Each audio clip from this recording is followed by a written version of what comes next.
Hi, welcome to chapter 1 of dynamics, which is actually equivalent to chapter 12 of your textbook. Yeah, okay.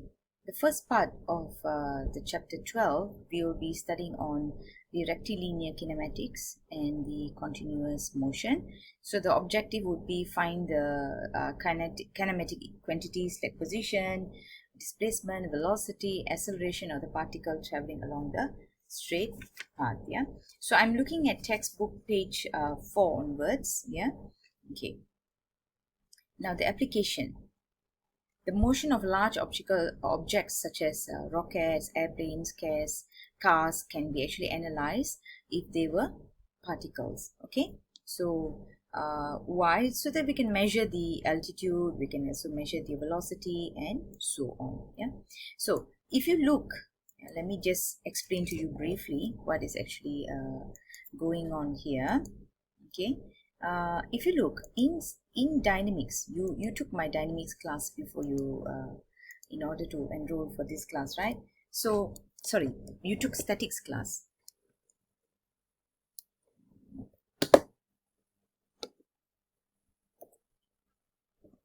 Okay, if you see here in statics, what did we see? In statics, your summation of force is equivalent to MA was equivalent to 0.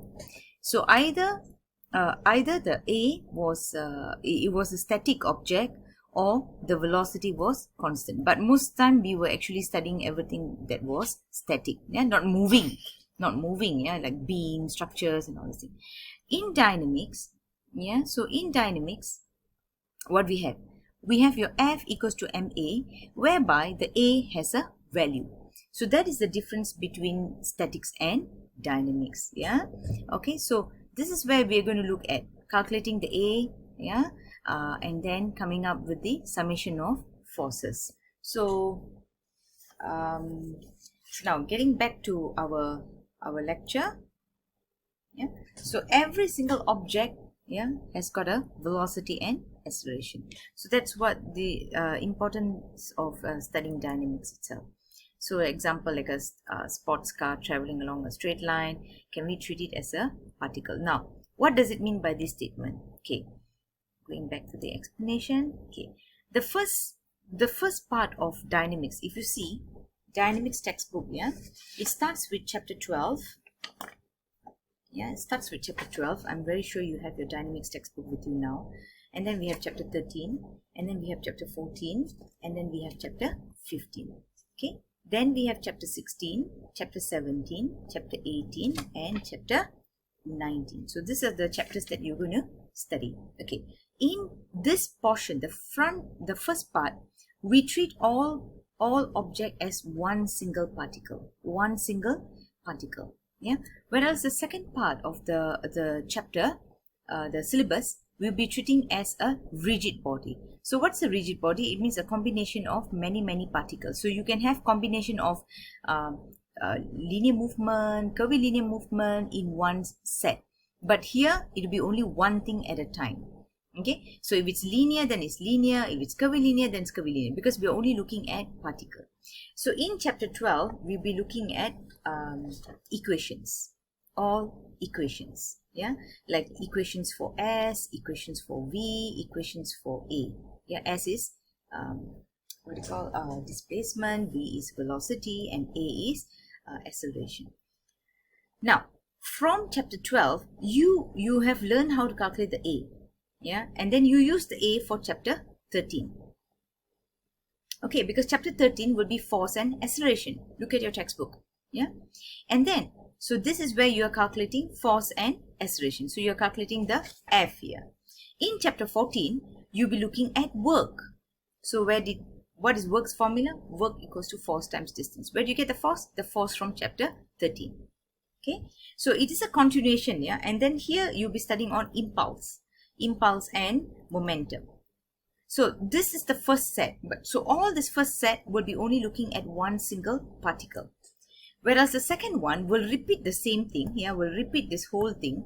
It will repeat the same thing, equations, and then you have the force, you have the work, you have the impulse, but this time around for the rigid body, it means a combination of particle. So that's the reason of particle. Yeah. So that's the reason why you need to actually master the first 4 chapters. Yeah. Concentrate and master the first 4 chapters, because this second portion is the continuation of the first part. Okay. So with that, let's go into our lecture. Yeah. So you see, that's why they're emphasizing that it is a particle. Yeah. So for easy understanding. Okay. So overview of mechanics. So what we have here. Study of how body reacts and force acting on them. So statics was everything was in equilibrium, yeah, not moving. So in dynamics, we'll be breaking up into kinematics, which is chapter 12, and kinetics, which is chapter 13, 14, and 15. Remember what I told you earlier? Yeah, that is the first part. Okay. Now let's look at the rectilinear kinematics and continuous section. So the first part is actually to calculate on the displacement. The displacement. What is a displacement? So particle travels along the straight line is defined as coordinate x, yeah, as displacement. So if you move from 0 to a certain new position, so that is the displacement. The position of the particle in any instant relative to the origin is defined as the position vector. Yeah, because now remember, all these are actually vectors. Yeah, and the scalar version will be the s. Yeah, so the unit will be either meter. Yeah, we only deal with meter and SI units, so do not worry about feet. Yeah, don't worry about feet. Okay, so that is S, displacement. Okay, so vector form will be delta R. Okay, and the scalar form will be delta S. Okay, the next part is the velocity. Now, what is velocity? Velocity is ds dt. Okay, so the change of velocity is measured at the rate of the change of position. Okay, divided by time. It is a vector quantity. Remember, it's a vector quantity, so we have to take direction into account. So we have average velocity, which is delta r divided by delta t, and then we have the instantaneous velocity, yeah, at that particular position, yeah, which is v over dr dt, and then we have the speed. Speed is mostly given as ds dt. Okay, and then we have the average speed. So this is something revision from your physics class itself. Now, what is acceleration? Acceleration will be dv dt. Okay, will be dv dt. So the scalar form will be a dv dt, or you integrate the ds dt twice. Yeah, so acceleration can be positive. Acceleration can be positive when the speed is increasing, and acceleration can be negative when the speed is decreasing, yeah, when it becomes smaller. So another way of writing the equation will be also ADS equals to VdV. Yeah, you can just refer to page 7 of textbook itself. Okay, now, so what is the summary of the kinetic relations of rectilinear motion? So we have VdS dt, AdS dt, and A, which is VdV dt. So the short form is, I always like to do this, yeah. Okay, I'm going to write S, and I'm going to write V, and I'm going to write A here. Okay, so how do you get, V from S? When you move here, you are actually differentiating. Yeah, differentiating. Okay, so from V to A, you differentiate again with time. Okay, when you engage, like when you drive, right, you have to drive, you know how to move the car forward and also backward. You don't get your driving license just because you know how to drive the car forward, right? You also need to know how to reverse. So like what I've told you, from displacement to velocity, you have dt. You differentiate by time. Yeah, V to A, you differentiate by time. Now, when you want to move from A, engaging reverse gear, to V, you integrate by time. Yeah, so you integrate by time. So this is actually a summary of the whole thing that we have studied. Yeah, so remember to write it down and to actually understand this. Yeah, differentiate, SVA, differentiate. Where else for from A to V or V to S, you integrate. Sorry, this is a wrong thing. It is not. It is actually to integrate with time. Okay, so that's how it moves. Now there are cases where you have constant acceleration. Yeah, very rare in this syllabus. You know why? Because you are in a higher level of engineering paper, so you very rare that you get a constant acceleration situation. Yeah, there's a jackpot question if you get. Yeah. So but anyway, I'm going to introduce to you constant equations where you actually studied in your form 5 level. Yeah, remember v equals to v naught, or sometimes you write this equation as v equals to u plus at. Yeah, this is kind of like common, but it's actually the same thing. Yeah, a is acceleration. Yeah, acceleration. Okay, and then we have your s. Okay, this would be your s equals to s equals to s naught ut half at square. Yeah, remember this formula? Probably this looks a bit familiar to you. At square. Yeah, and then we have v equals to v equals to v naught square 2as, which is v equals to u square plus 2as. Probably this line here, this region is familiar, you are familiar with, yeah, because you were exposed in physics class. Yeah, so actually it's all similar. It's just a different way of textbook presentation. Okay, so now we're going to move on to an example. Yeah, I hardly give the examples in the lecture note. You can just go through because it's really very simple. Yeah, I like to discuss something which is even more complicated so that you it's more challenging. Yeah, so let's do example 12.1. Yeah, example 12.1. Okay, I've sniped example 12.1. Yeah, and kept it here in the Word format so that you can it's easy for us to actually discuss. So this is actually coming from your textbook, page 10. Yeah, so you can go to page 10. Yeah, page 10 and refer to it's the same thing. Okay, so let's read the question together. The car on the left of the photo, okay, moves in a straight line such that in a short time velocity is defined by v equals to 0.6. Yeah, v equals to 0.6 t square plus t. So that is the v. So what's given to you is v. Yeah, so you remember what I told you about reverse gear and the forward gear. So we have s, we have v, and we have a. If they tell you to find from here to here, what do? You differentiate. Whereas for v to s, what do? You have to integrate. So keep that in the mind. Yeah, okay, so let's solve this question. Okay, defined by this, and t is in seconds. Determine the position and the acceleration when the time is 3 seconds. And the hint. Now this is really very important. Hint. Why do you need this hint? You need this hint is actually for your integration. Yeah, the hint is very important for integration. Okay, so let's get back to our calculation here. Okay, let's analyze this line by line. Okay, so we have v. Now the first part is to actually find the position. So for position, from v we have to integrate. So what's given? 0.6 t plus t, right? So you put it into this equation here because you are integrating from 0 to 6, and then add times 0 the what you call the displacement is also 0. So you remember that, yeah? 0 0 at s it is t lah. We don't know, right, which sign. So you integrate. So once you integrate, you know how to integrate, right? This is something of maths, yeah, where you put the 2 down, this becomes 0.6 t cube over 3, right? So you, after you conclude, you have 0.23 cube plus 0.5 t square. Okay, so once you have actually plug in the 0 and 0, when you integrate, you remember you have the c. Okay, once you plug in the 0 and 0, so the c disappears, the constant disappears. So this is your final equation for s. Yeah, so you have integrated. Yeah, you have integrated.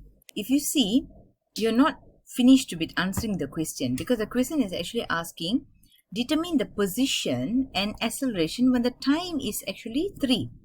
So you found the what do you call, the position. Now with this equation you have to plug in time 3. So that's the final answer. Now let's move on to acceleration. So v is 0.6 t square t. So acceleration is this part, yeah? So we have to differentiate. Okay, so when we differentiate, you get 1.2 plus t. Differentiating is always, I find it much easier than integration. So we have a, that's the equation, right? A equals to 1.2 t plus 1. No? So now you plug in the time equals to 3. So that's the final answer. So that's how you answer this question. Now, continuing, let's move on to the next part of the chapter, which is, okay, now homework, yeah, before that, follow the study guide, yeah, complete the homework based on the study guide. So you have got two. One is your solving assignments, and another one is some homework questions. Okay, so now we're going to move on to erratic motion, not erotic, yeah, okay, erratic. Okay, so now the objective would be to determine the position and velocity, but this time around we are using graph. So this is erratic motion. So you see, in your real life, not that all the time you get a graph which is a straight line, right? You don't brake when you drive your car. Of course you brake, you decelerate. If you see something in front of you, you want to slow down, or if you don't have anything, you want to go fast. Yeah, so that's the reason why you have different slope for different timing. So this is how the erratic motion is being looked into. So the graph can be ST graph, it can be VT graph, it can be AT graph. So based on that, we have to calculate. Okay, so this is application. Yeah, this is your real life. When you get into the car, you press the oil pedal, your speed is increasing, you can reach the highway, you are at the constant speed. Yeah, not all the time it's a straight line. It's a straight line everywhere. Yeah, in your physics class everything was straight, it was much easier. Now you are in the higher level paper.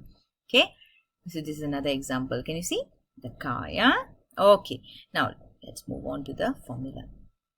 So graphing provides a good way to handle complex motion that will be difficult to describe with formulas. So graph also provide a visual description. Yeah, graph is always done for visual description, so that it's clearer for you to read. You know, you can understand the movement of the train example. Yeah, so that's the reason. Okay, so let's look at the ST graph. This is a ST graph. Yeah, the slope of a ST graph gives you velocity. Yeah, so with the ST graph you'll be able to plot a VT graph. Can you see the timing? You know, so your baseline is actually the timing. This time and this time, this time and this time. So you find the slope, you pick the value. You find the slope, you pick the value. You find the slope here, you pick the value here. Then you just have to add the dots. That's how you do. Yeah. Next we have the VT graph.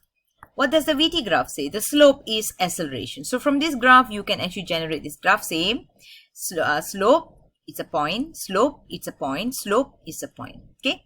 Now the special thing about a VT graph is the area under the certain slope, okay, area under this region example will give you displacement. So this is something additional. Yeah. Okay. Next will be the AT graph. AT graph. Yeah, AT graph. So this is to differentiate. You differentiate the AT graph, it will give you the V. Yeah, the VT. So from here you can actually construct the VT graph.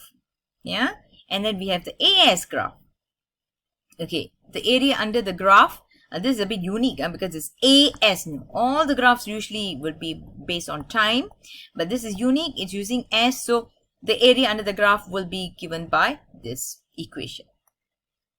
Yeah, it's a bit unique. Okay, so pay attention here. And then we have the VS graph.